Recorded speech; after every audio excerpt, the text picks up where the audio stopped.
siang hari ini saya bersama dengan Pendeta Ruben Persa, KMJ GPB Jemaat Immanuel Jakarta Pusat. Saya mau bertanya dengan beliau tentang Semiloka Gereja dan Demokrasi. Bisa diterangkan, Pak?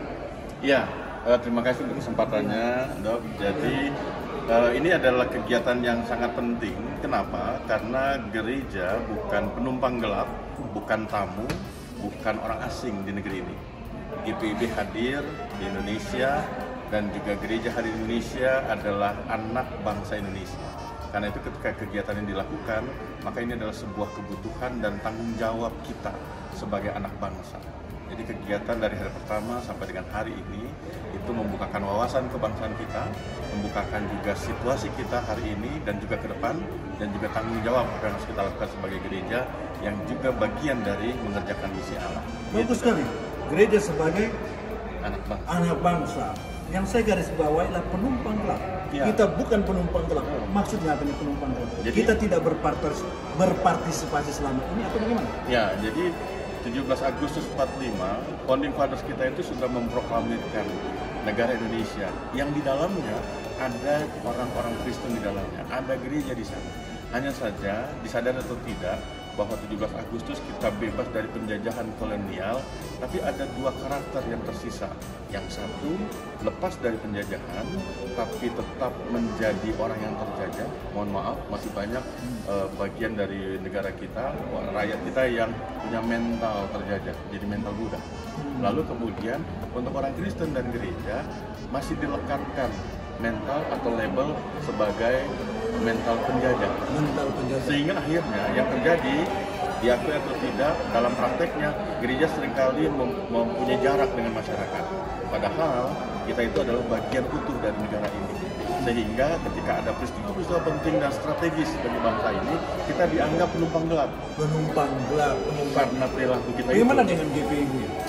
Apa GPIB berdemokrasi, sudah berdemokrasi, atau demokrasi ada dalam GPIB? Ya. Gimana?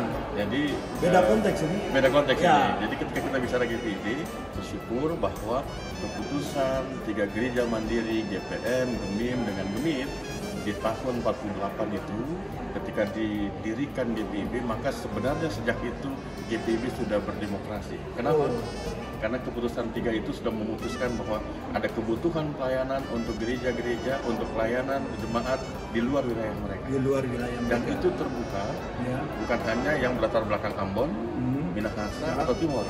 Terbuka semua terbuka. Sangir Irian juga ada di dalamnya. Walaupun dalam jumlah kecil. Iya. Ya, jadi dari awal GPIB sudah berdemokrasi. Bahkan ketika GPIB dengan tegas memilih dan sadar bicara sinodal, mulai dari lingkup jemaat sampai dengan sinodal, sidang-sidang itu merupakan bentuk dari demokrasi. GPIB sudah bergerak sebenarnya sejak itu sejak ada GPIB. Betul. Dari istilahnya kadang-kadang dibilang anaknya dari GEMIM, dari GPM. Adik lah. Now, sekarang sudah jalan ke demokrasi itu? Aduh, ini pertanyaan yang lumayan ya. Apakah di GPP sudah jalan demokrasi itu? Ya, jadi memang. Atau demokrasi silent? Nah, kalau kita bicara berdemokrasinya, ternyata ini dibutuhkan kedewasaan. Dan memang ternyata belum optimal, belum sebagaimana mestinya. Kenapa? Mohon maaf, misalnya ketika kita masuk dalam pemilihan presbiter di kampanye tua, sudah ada kampanye gelap. Jadi sudah ada kampanye, sudah ada demokrasi politik. Itu dia. Jadi akhirnya yang terjadi bukan demokrasi dengan tujuan besar, visi besar, tapi demokrasi itu dipakai sebagai kendaraan untuk kepentingan pribadi. Untuk kepentingan. Sehingga akhirnya demokrasi itu menjadi turun derajat. Akhirnya pelayanan tidak berjalan sebagai dampak besarnya itu. Dampak besarnya, ya, karena tidak sesuai dengan keinginan Tuhan, tapi keinginan secara individu, supaya mau dikata. Terus gimana proyek besar kita? Apakah demokrasi akan berjalan di tahun 2024 atau tidak?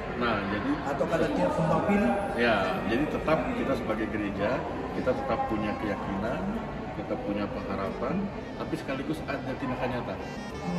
Nah, sekali lagi kegiatan ini juga menjadi sebuah kegiatan yang mengedukasi. Jadi mengedukasinya itu bukan eksternal, tapi juga ke dalam.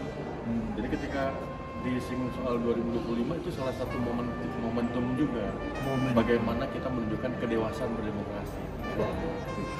momentum akan terjadi di tahun 2025 jika kita dewasa dalam berdemokrasi. Terima kasih. Jadi tambah sedikit. Ketika berdemokrasi, maka pemilih maupun yang dipilih harus rasional.